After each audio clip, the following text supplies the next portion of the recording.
Selamat pagi dan selamat datang untuk seluruh hadirin, Bapak Ibu jajaran Direksi Perusahaan PT Supreme Energy, Board of Director SRE Universitas Brawijaya beserta staf, dan teman-teman member dari SRE Universitas Brawijaya.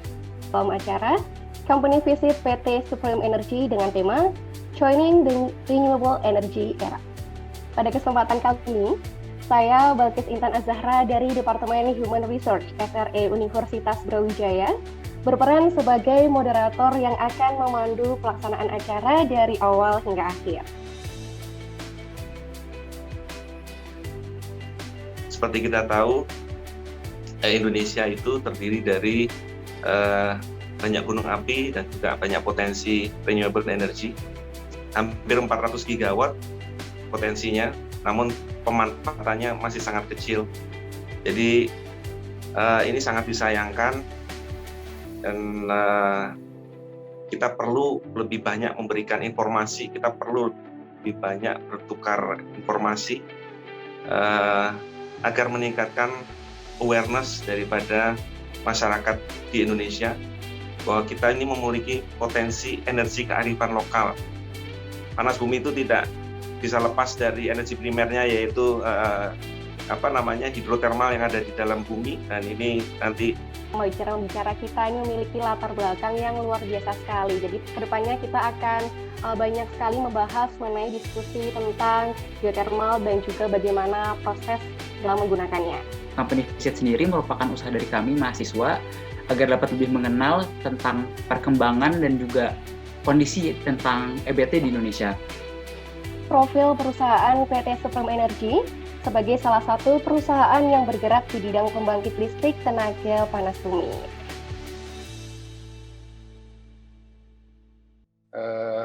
Kita tuh di Indonesia itu terletak di lajur sabuk gunung api aktif atau yang suka disebut Ring of Fire.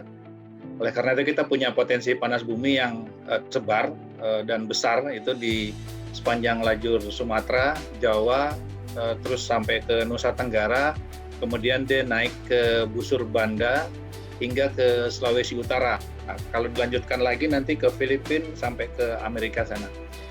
Dan ada juga di lajur Halmahera. Dan pada kawasan ini kita sudah mengetahui bahwa sebanyak 276 titik potensi panas bumi dengan total potensi sebesar tadi sempat disampaikan di situ ya sekitar 29 gigawatt atau 29.000 megawatt.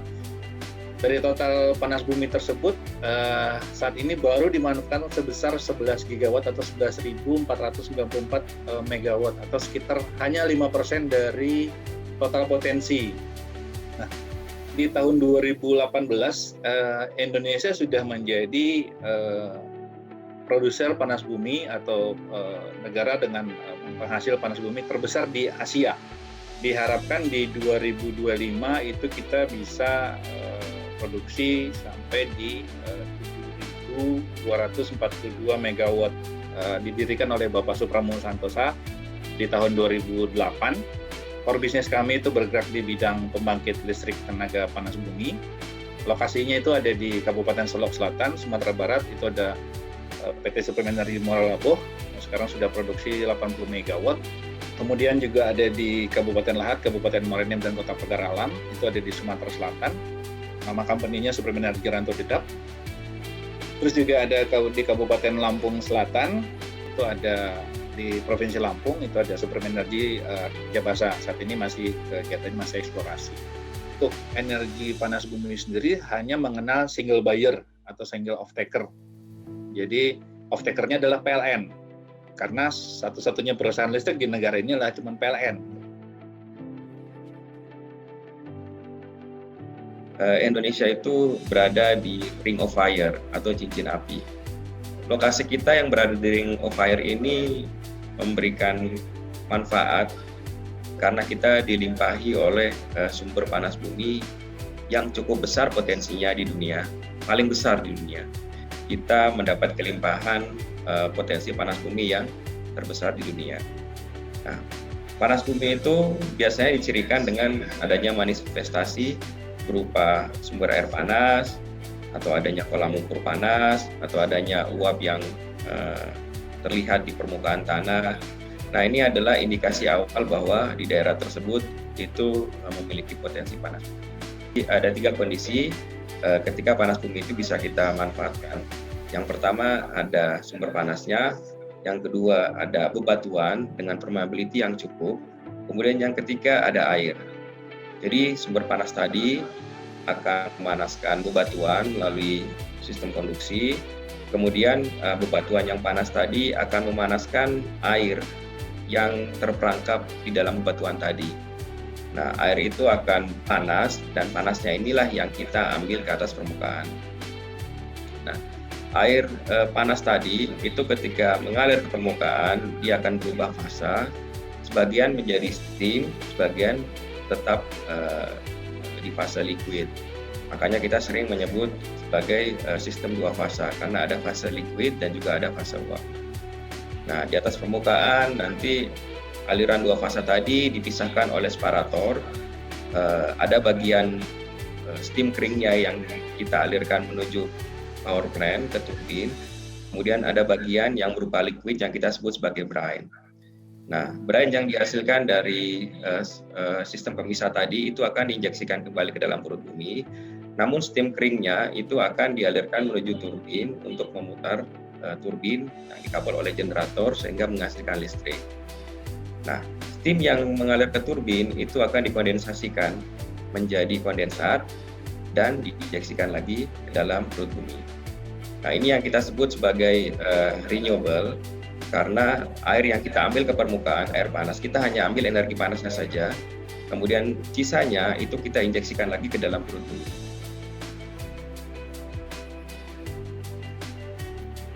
Pada hari ini saya mencoba men-sharekan pengalaman Supreme Energy dalam kaitannya mendefinisikan resource dan apa efeknya resource ini terhadap pengembangan PLTP. Resource dari panas bumi ini akan menggovern berapa energi atau berapa listrik yang bisa dihasilkan, teknologinya seperti apa.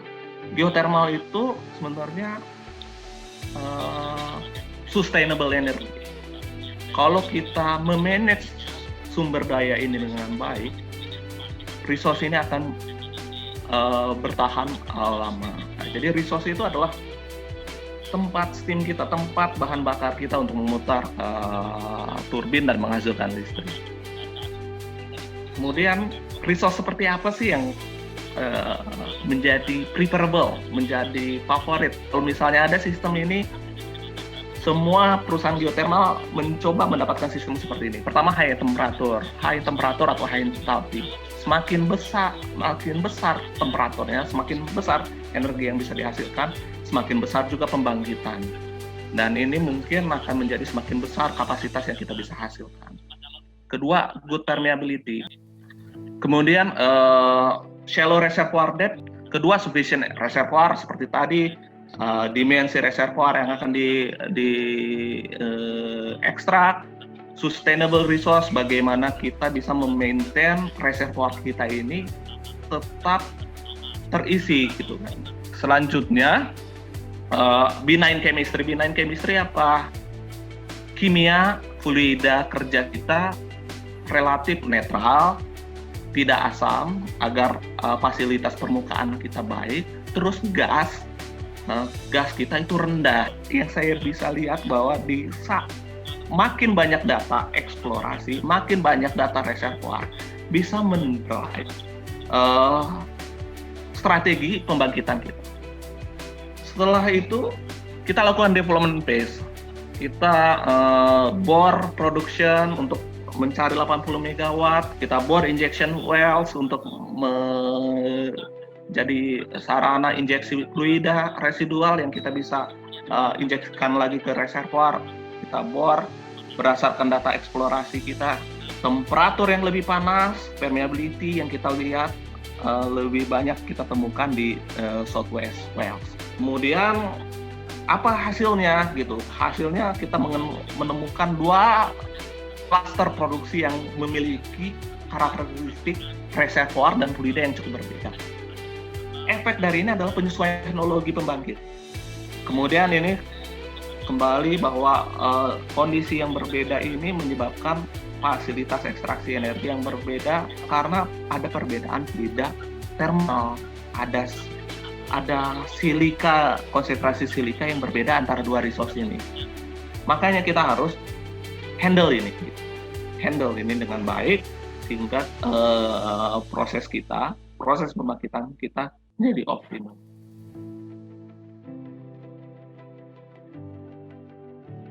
Oke, langsung saja saya mau kasih gambaran peluang kerja di industri panas bumi itu seperti apa. Ada dua jenis perusahaan atau industri yang bergerak di situ. Satu adalah owner companies. Owner companies ini adalah perusahaan yang memiliki hak pengelolaan wilayah panas bumi di Indonesia. Kemudian ada juga kontrak companies di sini. Kontraktor companies di sini adalah perusahaan-perusahaan yang mensupport owner companies. Lowongan kerja di industri panas bumi itu seperti apa sih? Dan orang-orang seperti apa yang dicari, latar belakang seperti apa yang dicari? Industri panas bumi itu ada 3 fase ya, kalau kita bisa kategorikan.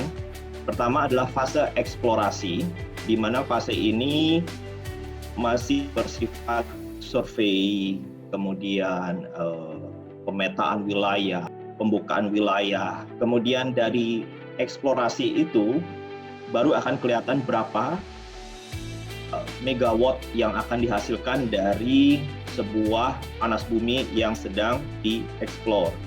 Dari situ setelah negosiasi selesai, barulah konstruksi. Nah, konstruksi ini baru bergerak bikin jalan ke lokasi, bikin ngebor untuk ngedrill untuk benar-benar ngambil steamnya, kemudian membangun power plant-nya, membangun pipa dari sumur yang ada ke power plant, dan lain sebagainya. Selesainya suatu proses konstruksi akan lanjut kepada proses produksi. Nah, di proses produksi inilah baru kita bicara soal listrik yang dikeluarkan yang kita supply ke PLN. Posisi-posisi ini dibutuhkan all the way sejak dari eksplorasi, konstruksi, sampai produksi. Pada saat produksi pun mereka tetap harus memaintain sumur yang ada, melakukan well testing terus-terusan, melihat steam dan lain sebagainya.